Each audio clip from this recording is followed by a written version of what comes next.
बसू नका आता आपल्याला वाण्याला बोलवायचं आपण या मोर्चामध्ये सामील व्हायचं आहे। या ठिकाणी आसूड मोर्चाच्या अनुषंगाने तालुक्यातील सर्व भूमिपुत्रांनी एकत्र येऊन शेतकऱ्यांच्या न्याय हक्कासाठी तहसील या ठिकाणी आसूड मोर्चाचा धडक मोर्चा या ठिकाणी धडकलेला आहे। त्यामुळे या पहिली आमची मागणी आहे की ही पीक पाहणी रद्द करावी।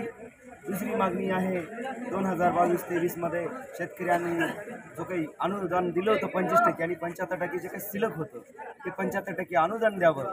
त्यानंतर तिसरी मागणी आहे माझ्या शेतकरी बापाला जो काही सिव्हिल अटीचा जो काही अट लावलेली आहे यासंबंधी सिव्हिल अट ही रद्द व्हावी। अशा विविध प्रकारच्या 10-15 मागण्या आहेत।